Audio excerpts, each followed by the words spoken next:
On file à Tubize où le challenge Citroën Saxo s'était donné rendez-vous pour célébrer le seul rallye du Brabant wallon. Et le rallye dans le Brabant wallon, ça surprend encore témoin ce cycliste du coin. Je suis tout étonné qu'il y ait un rallye à Tubize. Hein. Il n'y a pas d'affiche, hein? Ben non, c'est ça que je suis étonné. Hein. Et oui, et c'est un marchois pilotant une japonaise est venu préparer le rallye du Condro qui gagne. Xavier Bouche, ravi. C'est un très beau parcours et le parcours est digne d'un parcours inter, ça je peux le dire. Xavier Devance, un passionné d'Audi, habitant Soumagne, Patrick Fastré avec une vraie quattro soufflant 320 chevaux. On adore cette voiture, on l'a depuis 10 ans en fait. On l'a fait évoluer au fur et à mesure et maintenant elle va très bien. C'est par amour du véhicule. Il faudrait que vous veniez une fois avec et vous verriez la puissance. Une fois que ça sort, c'est terrible. Troisième, Olivier Collard et Bernard Lyon, les nouveaux champions de Belgique Super C100, étaient venus étraîner le numéro 1 sur leur Citroën Saxo pour la première fois. Le parcours est très joli et il a sa place en division 2, mais malheureusement il y a encore quelques lacunes au niveau de l'organisation. Mais j'espère que l'année prochaine ils vont faire de gros efforts et que peut-être que dans 2 ans le rallye sera repris en division 2. Olivier Collard, chef de file de la colonie Citroën, a emmené toute la famille du challenge avec lui. Une vingtaine de saxos pour l'avant-dernier rendez-vous de la saison, avec d'entrée le liégeois Thierry Bragard aux commandes. Mais le condrusien Stéphane Boulens n'est qu'à 4 secondes. Le flandrien Davy Van Est encore 4 secondes derrière, avec 4 secondes d'avance sur Stéphane Petitjean, qui n'en a qu'une d'avance sur Bernd Kazir. Bref, c'est chaud et ça va très vite.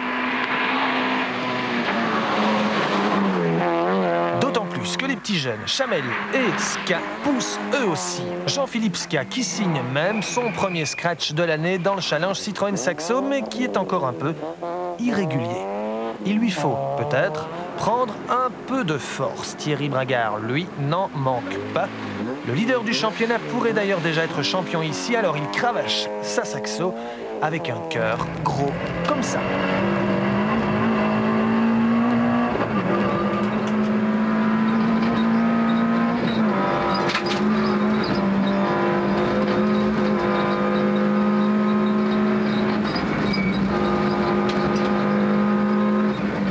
On prend vraiment notre pied, quoi. On roule vraiment à notre main pour notre plaisir. On ne prend pas trop de risques sur les frais pour ne pas partir tout droit dans un champ et perdre le peu de secondes qu'on a d'avance. Mais il va perdre ce peu de secondes qu'il a d'avance suite à un câble d'accélérateur cassé qui le prive de la victoire à Tubize et du titre 3 semaines avant le Condro. Du coup, on se dit que c'est Stéphane Boulens qui va s'imposer, mais il crève et rétrograde lui aussi. Les deux leaders sont KO, ils termineront 7e et 15e. Alors qui va gagner? Un gamin. Qui va gagner? Le jeune luxembourgeois Gilles Chamel? Non, il termine 6e, copiloté pour la première fois par son père Jean-Paul. Dominique Genten? Non, mais pour 22 secondes seulement. Fabrice Hanchens? Non plus, mais chapeau pour la remontée de la 8e à la 4e place. Alors qui? Bernd Kazir? Non plus, mais à 3 secondes près, c'était bingo. Reste Davy Van Est et Stéphane Petitjean. Mais accrochez-vous, ils terminent à égalité absolue. Alors quoi? Qui a gagné? Le Flandrien Davy Van Est ou le Hainaut Stéphane Petitjean? Normalement, on arrive à égalité avec Stéphane Petitjean, mais quand on a fait un meilleur temps que lui en premier spécial, normalement on gagne alors. Merci le règlement. Merci le règlement, c'est vrai. 4e au classement général, Van Est s'impose en Saxo devant Petitjean et Kazir. Bouche gagne le rallye de Tubize devant Fastré et Collard.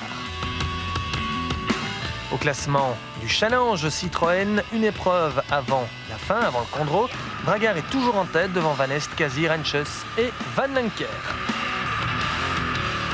Enfin, signalons la 21e place de notre confrère de la DH Les Sports, Olivier De Wilde, en fort de focus. Olivier qui, comme à son habitude, n'a pas hésité à remuer la boue pour mieux faire glisser les autres.